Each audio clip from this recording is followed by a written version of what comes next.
Welcome to another Brownie Bites edition of It's Always Game Day in Cleveland. I'm Daryl Ryder, coming to you from White Sulphur Springs, West Virginia, the location of the Greenbrier, where the Browns completed their third of 7 practices Saturday afternoon. Let's start on the field with some good news. Number 85, the Pro Bowler, tight end, David Njoku was back. Of course, he spent the first couple of days here at the Greenbrier, ramping up, working on the side. He was back on the field today, even caught a touchdown during red zone 7-on-7. So good to see 85 there back on the football field. Myles Garrett continues his ramp-up progression on the side as well, but we even saw 95 hop in for a couple of team drills, and reps, I should say, during team drills. He didn't wear a helmet, though. I don't expect that that'll be the case come the regular season. Jedrick Wills, who is on active PUP right now, the physically unable to perform list, it was good to see him out for the first time working on the side with his injured teammates. The pads will go on for Monday's practice. Browns head coach Kevin Stefanski, prior to Saturday's session, explained just what we could expect going forward once they suit up. We're following a similar script from last year, how we ramp up into getting ready for the season. So pads will come on, but you have to understand when the pads come on. This is still a game that you win with technique. Every coach in America, the first day those pads are on, are reminding their players not to let their technique go, out the window. So those are the type of things that we constantly talk about with whether we're in helmets, shells, pads, hats, doesn't matter. Our technique has to be really good.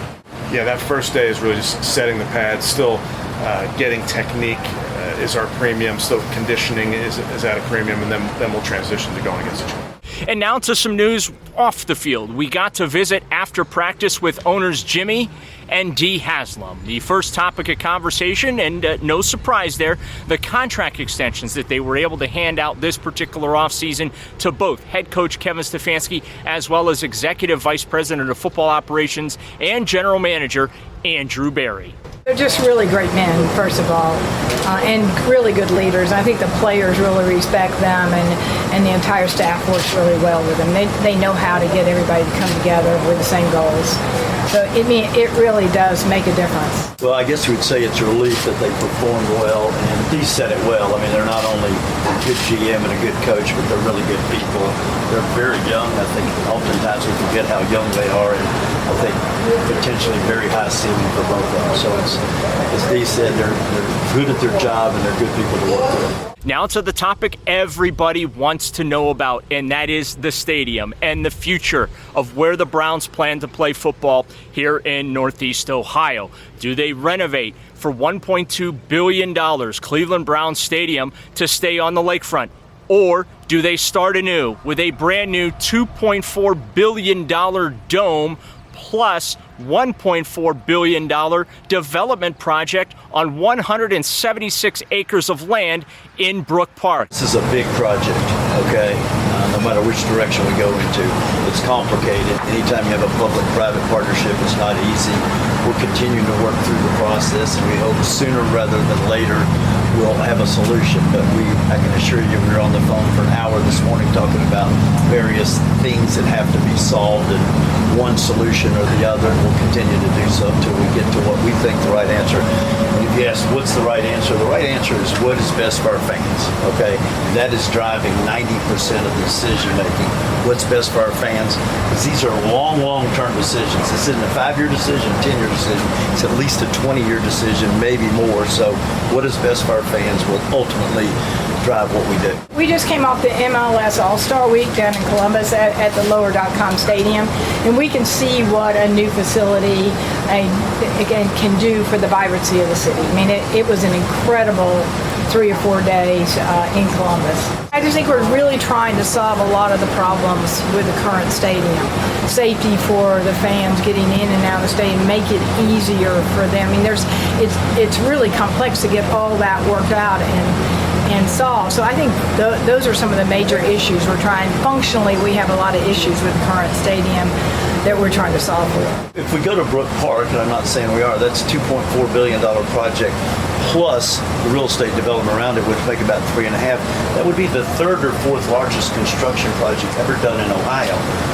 if we remodel our existing sports stadium and spend $1 billion, that's more than Sherwin-Williams is spending on their downtown office building. So the complexity of these, getting the design right, the cost right, making sure you can finance it, how much equity it's going to take, working with city, county, and state, it just takes time. And everybody is working hard on it. There's another project that the Haslams and the Cleveland Browns are working on, and that is a mixed-use development right next to their training complex, Cross Country Mortgage Campus on Lou Groza Boulevard in Berea.